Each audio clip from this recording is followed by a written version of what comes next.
원래 인생살이에 참 이런 일 저런 일로 고난이 많지만 남의 나라에 와서 사는 이민의 삶 가운데 우리는 이런 일 저런 일로 고난과 괴로움을 겪습니다. 되게 어려운 일을 당할 때 사람들이 가끔 이렇게 말하는 걸 듣게 됩니다.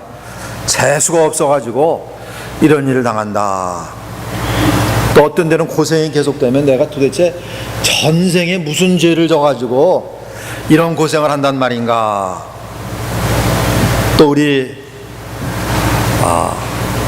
흔히 부부싸움 하다가 왕왕 이런 말들이 들리죠. 내가 어쩌다가 당신 같은 사람을 만나서 이런 고난을 당하나 등등의 말들입니다.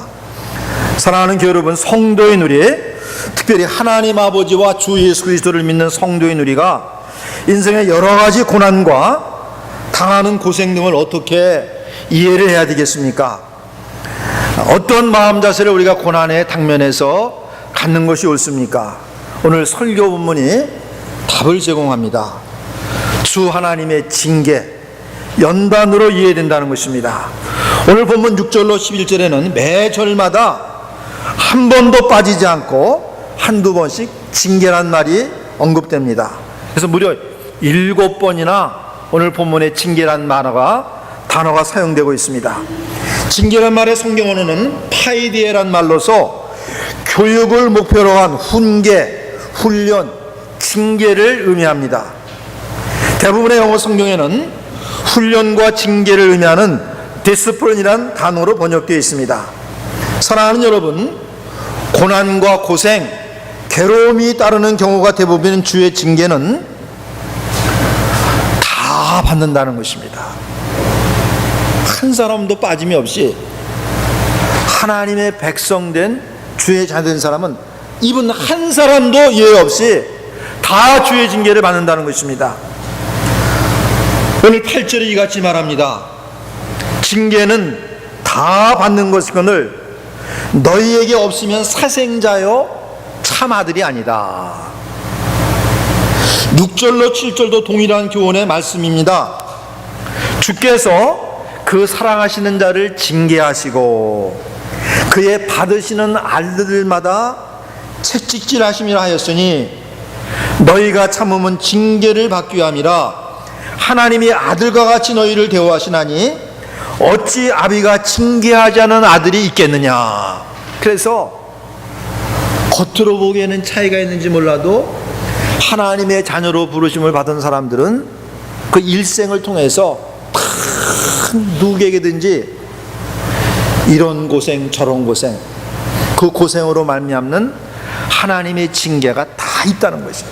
한 사람도 예의가 없어요. 여러분, 그런데 왜 하나님의 자녀된 성도는 다 징계와 훈련을 거쳐야 됩니까? 첫째는 우리가 다 부족하게 그렇습니다. 벗어버려야 될 허물과 끊어버려야 될 죄가 우리 각 사람에게 다 있기 때문입니다. 오늘 설교 본문의 배경이 되는 히브리서 11장 1절과 4절에서 본 성경 저자는 이렇게 말합니다. 모든 무거운 것과 얽매기 쉬운 죄를 벗어버리고 인내로서 우리 앞에 당한 경주를 경주하자. 또 4절에서는 너희가 죄와 싸우되 아직 피 흘리기까지는 대항치 아니하고, 두 절 다 성도의 벗어버려야 될 죄와 싸워야 될 죄에 대해서 두 절 말씀이 다 언급하고 있어요. 여러분, 부족한 부분은 훈련으로 극복되어져야 되고 허물과 잘못과 죄는 징계받고 시정되어져야 됩니다. 왜 하나님의 자녀된 성도 우리는 징계와 훈련을 필요로 합니까? 왜 예외 없이 한 사람도 예외 없이 다 하나님의 징계가 임합니까? 그것은 하나님이 우리를 사랑하시기 때문에 그렇습니다. 세상의 어느 부모가 그 사랑하는 자녀가 그렇게 하거나 잘못된 길로 갈 때 그저 보고만 있겠습니까? 우리 애들은 엄마 잔소리고만. 남자애들이 대부분 이제 10대가 되면 엄마 보고 제발 잔소리 좀 그만하라고 그렇게 하는 경우를 참 많이 들었어요. 근데 부모된 마음에서는 너무나도 엉터리 같은 짓을 하기 때문에 그냥 안 하려고 참았다가도 말이 나가는 거예요. 말이 나갑니다. 부모는 자녀가 그릇되는 것을 볼 때 꾸중합니다. 때로는 벌을 주고 때로는 매를 대기까지 합니다. 그렇게 해서 바른 길로 가게 하고 반듯한 자녀로 세우고자 원합니다. 정상적인 부모는 자녀를 자기 몸의 일부분처럼 여깁니다. 손가락처럼 여깁니다. 여러분, 우리가 자녀가 아무리 많아도 우리가 10손가락이 있지만 어느 손가락 하나 상처가 나면 온몸이 다 고통을 느껴요. 자녀가 아무리 많아도 한 자녀가 잘못되면 부모의 마음에 아픔과 고통이 큽니다. 주 하나님의 심정이 우리 성도 모두 각 사람 한 사람 한 사람에 대한 하나님의 심정이 각 자녀를 향한 부모의 심정과 똑같다고 오늘 히브리 기자는 말하고 있습니다. 그래서 우리 중 누구라도 잘못되면 하나님께서 마음이 상하십니다. 하나님께서 아픔을 느끼십니다. 치료해야 됩니다. 바르게 만들어야 됩니다. 그래서 하나님께서 훈련과 징계의 과정으로 인생의 아픔과 괴로움과 좌절과 어려움을 우리 모두에게 한 사람도 예외 없이 다 내려주는 거예요. 우연히 오는 게 아니에요.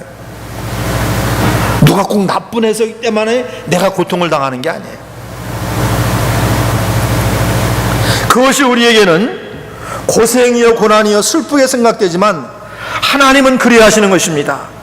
사랑하는 여러분, 오늘 이 귀한 말씀을 다시 한번 우리 마음에 두고 새깁시다. 주께서 그 사랑하시는 자를 징계하시고 그 받으시는 아들들마다 채찍질 하심이니라. 하나님이 어들과 같이 너희를 대우하시나니 어찌 아비가 징계하지 않는 아들이 있겠느냐. 6절 7절 말씀입니다. 혹시 우리 성도 가운데 그런 분들이 있어요. 내가 내 멋대로 살지만, 스스로 생각하기에도 내 멋대로 살지만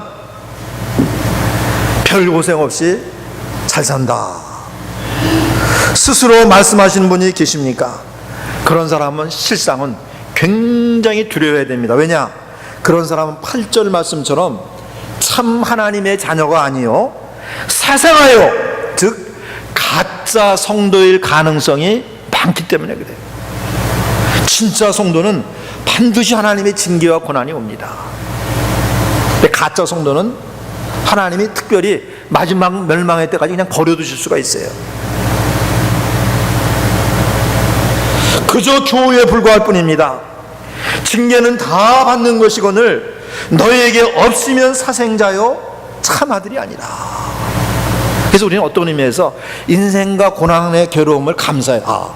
하나님이 나를 아들로 취급해 주시는구나, 하나님이 나를 적자로 취급해 주시는구나, 감사하다, 이렇게 여기셔야 된다는 것입니다. 사랑하는 성도 여러분, 혹 우리 가운데 이런 일 저런 일로 말미암아 누구 말 맞다나 징그러울 정도로 고생하며 고난에 처한 분이 계십니까? 혹 이것이 주님의 징계와 훈련이 아닌가 상가 자신을 살피셔야 할 것입니다. 그 고난을, 그 고생을 사랑의 표식으로, 하나님의 사랑의 표식으로 받아들이는 여러분 되시기를 주님의 이름으로 축원합니다. 하나님의 사랑의 표식이에요. 고난의 이유를 잘 모르더라도 나를 그의 자녀 삼으시고 끔찍히 사랑하시는 하나님 아버지의 사랑의 표식으로 그 고생과 고난을 받아들이시기를 바랍니다.